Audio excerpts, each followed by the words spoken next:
네, 수요예배를 시작하도록 하겠습니다. 우리 찬송가 나 어느 곳에 있든지 찬양 드리겠습니다.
기도드리겠습니다.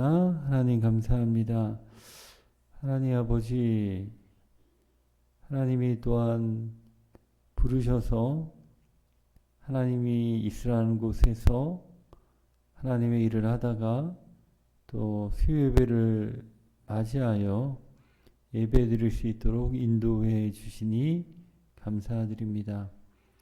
때로는 우리가 넘어지기도 하고 때로는 우리가 욕심에 가득 차 있기도 하고 때로는 우리가 하나님을 멀리할 때도 있지만 이 시간 예배를 사모하는 마음으로 다시금 믿음으로 나아가는 우리 성도 여러분의 그 예배 가운데 드림 가운데 하나님 함께하여 주셔서 우리가 하나님을 만남으로 말미암아 치료받고 힐링이 되고 용서함 받고 은혜 받는 시간 될 수 있도록 이 시간 인도하여 주시고 함께하여 주시기 원합니다. 때로는 우리가 알고 있는 것이 전부가 아님을 깨닫고 우리가 예배를 통하여 하나님의 말씀을 통하여 우리가 하나님이 주시는 그 진리 가운데 다시금 우리의 마음이 다시금 고정되고 순종되고 나아가는 시간 될 수 있도록 도와주시기 원합니다. 감사드리며 예수님의 이름으로 기도드립니다. 아멘. 우리 시편 101편인데요. 부부는 전체와 잇대어 있어야 한다라는 제목으로 하나님의 말씀 드리도록 하겠습니다. 시편 101편인데요. 그 표제어가 다윗의 시라고 나와 있는데 이 시를 이해하는 데 힌트가 되는 거죠. 그러니까 이 시는 대간시에게 사용하는 거죠. 간을 씌우는 왕이 되는, 아니면 왕이 신절이 되면 다짐을 늘 하지 않습니까? 우리도 그렇지 않아요? 나는 이렇게 살겠다. 뭐 이런 다짐을 하듯이 왕도 나도 이렇게 살고 싶다. 이렇게 통치하겠다.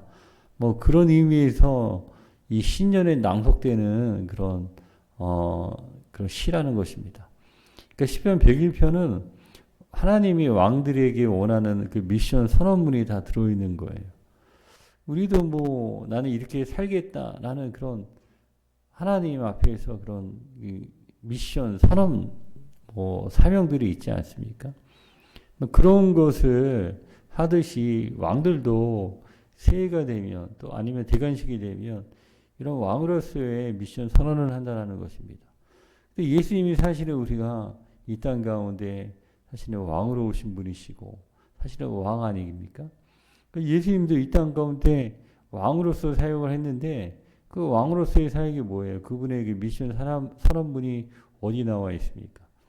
예수님이 공생애를 하기 시작할 때 회당에 들어갔는데 그날 그 봉독해야 할 말씀이 이사야서예요.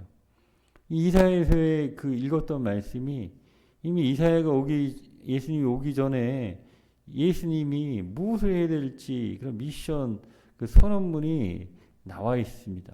누가복음 4장 18절에 보면 가난한 자에게 기쁜 소식을, 눈먼 자에게 다시 보게 함을, 눌린 자를 자유롭게 하고, 이게 사실은 예수님이 왕이기 때문에 하나님이기 때문에 가능한 거 아니겠습니까?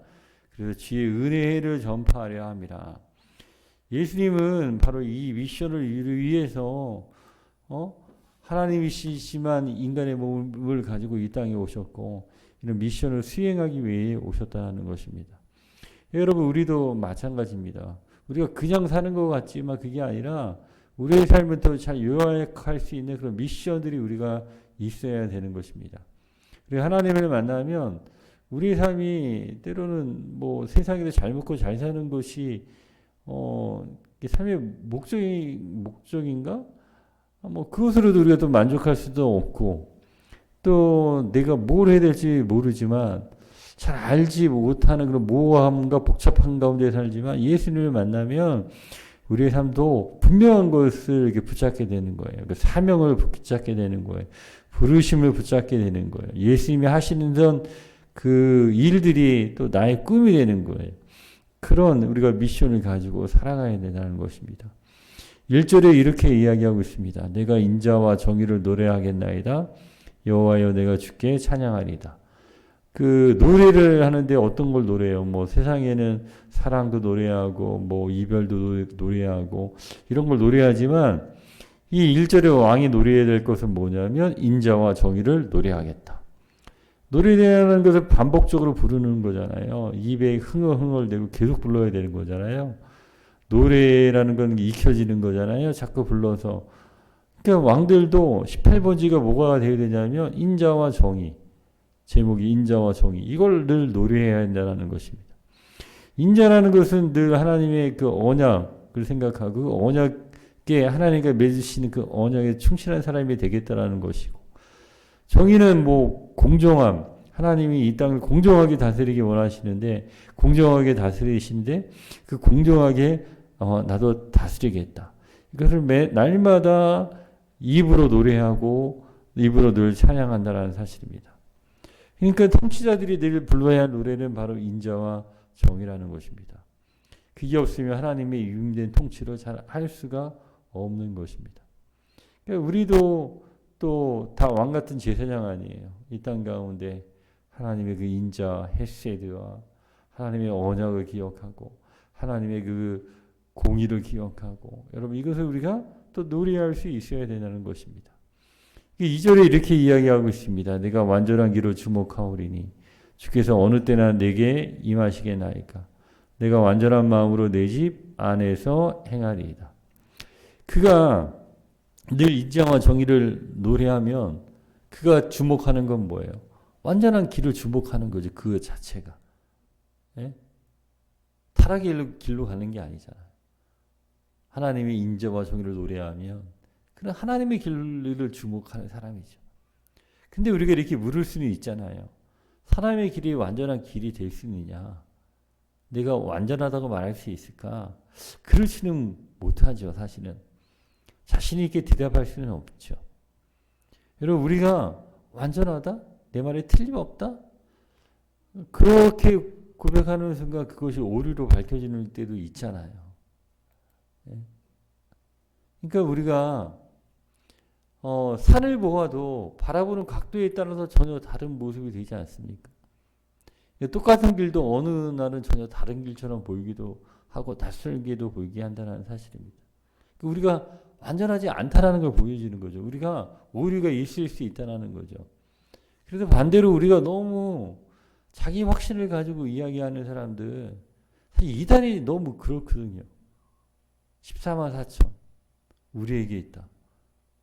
다 알고 있는 것 같고 확실한 것처럼 들려서 사람들이 빨려가지만 사람들이 어떻게 해요? 다 오도된 길로 가게 만든다는 사실이. 그래서 말씀의 특징을 이야기하는데 자기가 그리스도라고 말하는 사람이 나타난대요. 그 그리스도 너무나 자기 확신에 차 있는 거 아니에요? 너무 확실하게. 근데 그런 사람일수록 어떻게 해요? 배타적이고요. 이단에 보세요. 확실하다고 이야기하지만 가정도 파괴되고요. 사회와 여러분 단절되고 배타적이 된다는 것입니다. 그러니까 우리가 내가 너무 확실하다라고 이야기하는 게 아니라 우리가 하나님을 믿는다라는 것은 사실 내가 십자가에 못 박힌다라고 이야기하잖아요. 내가 십자가에서 죽기에 사실은 내 속에 갇혀 사는 것이 아니라 내가 확실하다고 이야기하는 것이 아니라 하나님의 마음을 알고 넓어지는 거죠. 하나님의 마음을 조회하면서 사는 거 아니겠습니까? 신앙생활하는 것이 나는 부족하니까 내 하나님의 마음을 조회하면서 삐뚤어 가지 않고 이렇게 나아가는 거 아니겠습니까? 그래서 시인이 말하는 완전한 길에 주목한다. 이 말은 그러니까 이 세상만 바라보지 않고 이 부분적인 것만 바라보지 않고 내가 보는 것이 전부라고만 바라보지 않고 때때로 내가 하나님을 주목하겠다는 거죠. 여기 완전한 거는 하나님밖에 없는 거죠. 예? 이 부분이 전체와 연결되지 않으면 이게 이탈하기 쉽거든요. 우리가 하나님과 연결되지 않으면 죄에 매여 있을 수밖에 없는 거죠. 그러니까 완전한 길로 나아가겠다는 것은 내가 때때로 이 세상에 살고 있지만 내가 이 부분적인 삶을 살고 있지만 늘 하나님과 교통하면서 살겠다. 이게 잘 사는 인생 아니겠습니까? 요한복음의 15장에 열매를 맺는 그게 이 가지가 어떻게 해요? 이 나무와 붙어 있어야 되잖아요. 이 부분이 전체가 붙어 있어야지 열매를 맺지. 이게 나의 확신을 가지고 내가 가는 길이 완전하다고 생각하고 이렇게 떨어져 있으면 이게 아무 열매도 맺을 수 없는 삶을 살아가게 된다는 사실입니다. 그러니까 인간이란 무엇이냐? 여기서 말하는 왕이란 무엇이냐? 크리스찬이란 무엇이냐?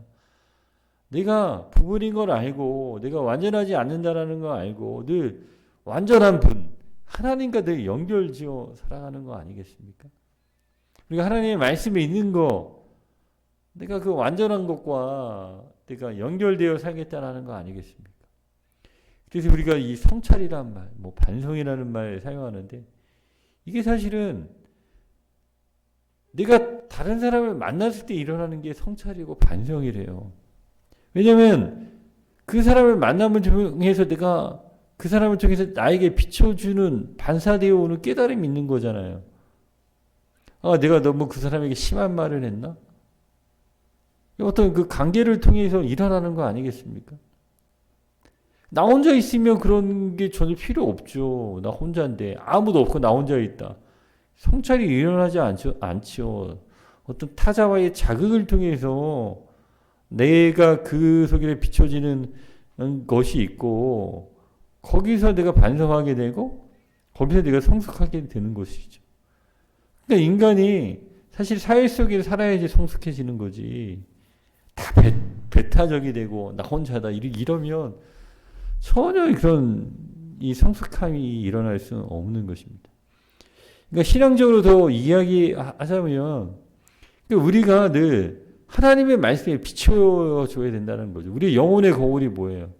우리 말씀 아닙니까? 거기서 나를 비추는 거죠.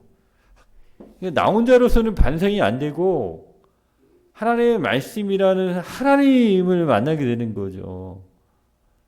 그 만남을 통해서 내가 나 자신을 깨닫고 내 영혼의 그런 거짓 것들을 비춰주고 그 예수님의 힘으로 내가 더 회개함으로 깨끗해질 수 있고 더 나아갈 수 있다는 거 아니겠습니까?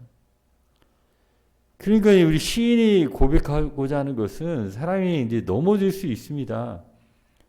우리가 완전하다는 것을 이야기하는 게 아니에요. 나는 실수할 수 있어요. 그러나 중요한 것은 우리의 지향점은 뭐예요? 지향점은 하나님의 인자와 공의, 하나님의 말씀, 하나님의 뜻, 이것을 나의 미션과 나의 삶의 지향으로 살아가겠다는 그 고백이 있는 거 아니겠습니까? 여러분, 그 은나라에 오랫동안 가뭄이 있었대요. 가뭄이. 얼마나 힘들겠습니까? 그때 이 왕이 백성들을 생각하니까 너무 어렵잖아요. 이 가뭄 때문에.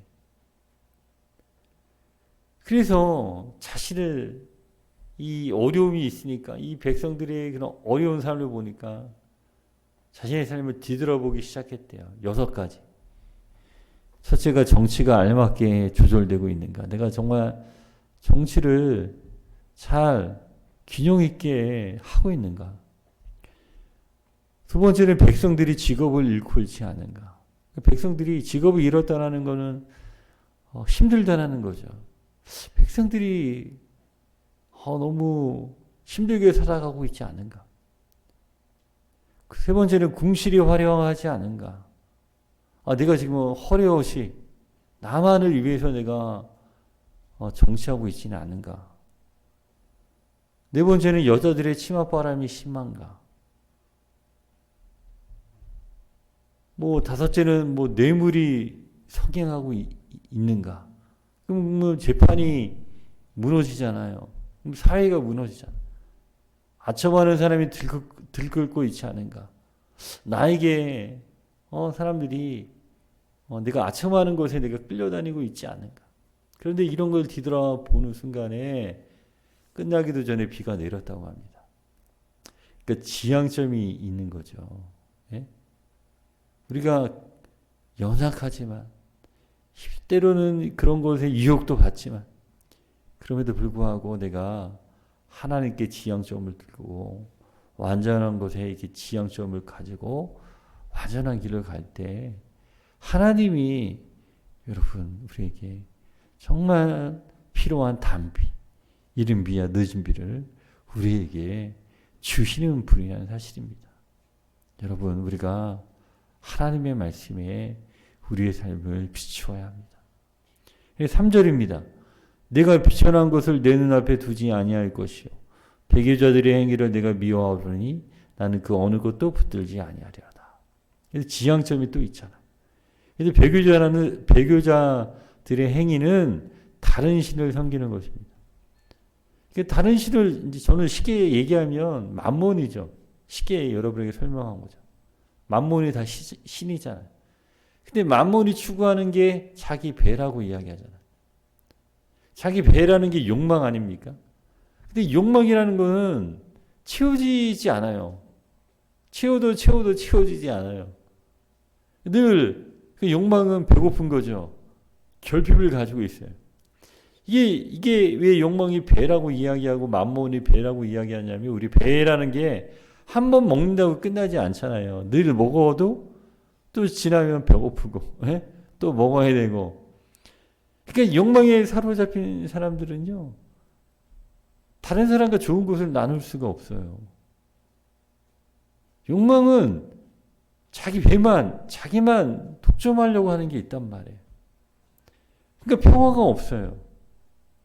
가끔 그 자식들이 유산을 가지고 분쟁이 일어나잖아요. 왜 분쟁이 일어나려고요? 누군가 독점하려고 할 때. 그러면 그 가정은 평화가 없습니다. 평화는 나눔에서 오는 거거든요. 그래서 시인이 6절에서 이렇게 이야기하잖아요. 내 눈이 이 땅에 충성된 자를 살펴 나와 함께 살게 하리니 완전한 길에 행하는 자가 나를 용납하지 아니로다. 아까 전에는 배신자, 평화가 없잖아요, 거기에는. 근데 여기는 충성된 자를 이야기하고 있어요. 여러분, 충성된 자가 누구냐면 한자를 보면 재밌잖아요. 마음, 심자의 위에 중심이 하나예요. 마음에 하나님만 계시면 내 마음은 충하게 되어 있어요. 만몬이 아니라 돈이 아니라 갈라져 있으면 다툼이 있고 나눔이 있고 그러다 보면 어떻게 돼요? 자기도 다 깨지는 거거든요. 그 병환자를 보세요. 충성된 충하고 병환자가 비슷하게 생겼어요. 근데 하나는 충성이 되고 하나는 병을 얻어요. 병환자는 뭐예요? 중심이 여러 개잖아요. 마음 충차가. 예? 아까 이야기했던 만모를 추구하고. 예? 그래서 인간의 이 병적인 상태는 중심이 여러 개 있을 때 나타나는 거예요. 마음이 여러 개면 정말 혼란한 상황 아니에요. 병적인 상황 아니에요. 조각난 파편과 같아요. 괴로운 삶이에요. 근데 제가 신기하게 영어의 힐이란 그 치료라는 단어가 어디서 나왔냐면 홀에서 나왔대요. 홀 전체.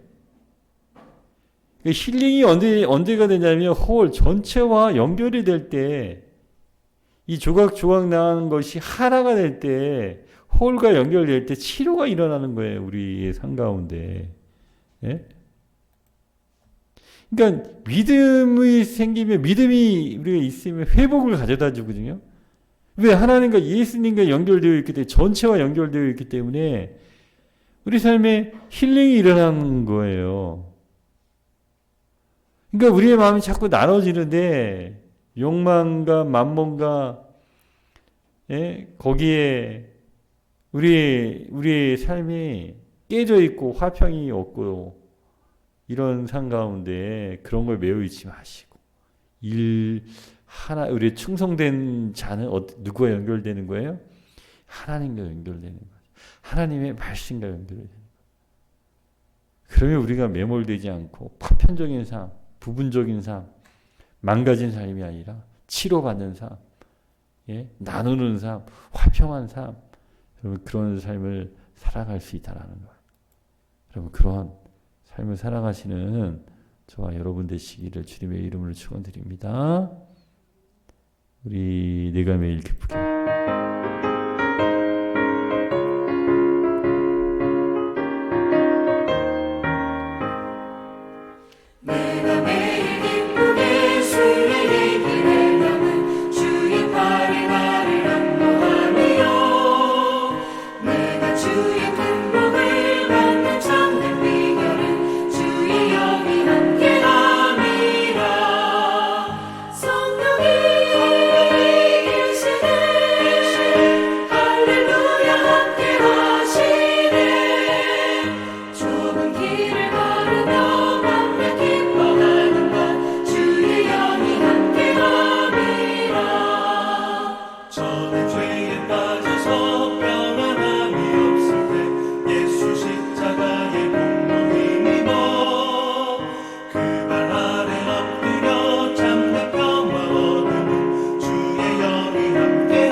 하나님 아버지 참으로 감사드립니다. 하나님 우리가 왕이 인자와 공의를 노래하듯 우리도 하나님 하나님의 인자와 공의를 노래하는 저희들의 삶이 되게 도와주시기 원합니다.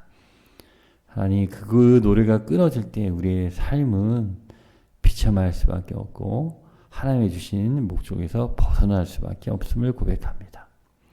그래서 시편 기자는 내가 완전한 길로 나아가리라. 하나님 우리는 언제나 넘어질 수 있고 우리는 언제나 쓰러질 수 있고 실패할 수 있습니다. 그러나 우리의 지향점은 우리가 늘 하나님과 연결되고 하나님의 주신 말씀과 연결이 되어서 나 안에 갇혀있는 삶이 아니라 하나님의 크신 영혼을 구원하고 살리는 그 꿈 가운데 나아가는 저희들 되게 도와주시기 원합니다. 나에 매몰되지 않고 욕망에 매몰되지 않고 화평을 깨트리고 병환차처럼 중심이 나누어져서 시들시들해지는 인생이 아니라 하나님을 만나 충실한 인생, 열매를 맺는 인생, 행복한 인생 될 수 있도록 인도하여 주시기 원합니다. 우리 성도 여러분 한 분 한 분이 늘 하나님과 연결이 되어서 기쁘고 충만하고 나누는 인생을 살아갈 수 있도록 인도하여 주시기 원합니다. 감사드리며 예수님의 이름으로 기도드립니다. 아멘. 우리 주기도문 하고 마치겠습니다. 하늘에 계신 우리 아버지 이름이 거룩히 여김을 받으시오며 나라의 임하옵시며 뜻이 하늘에서 이루어진 것 같이 땅에서도 이루어지리라. 오늘날 우리에게 일용할 양식을 주옵시고 우리가 우리에게 죄진 자를 사하여 준 것 같이 우리 죄를 사하여 주옵시고 우리를 시험에 들게 하지 마옵시고 다만 악에서 구하옵소서. 되게 나라와 권세와 영광이 아버지께 영원히 있사옵나이다. 아멘.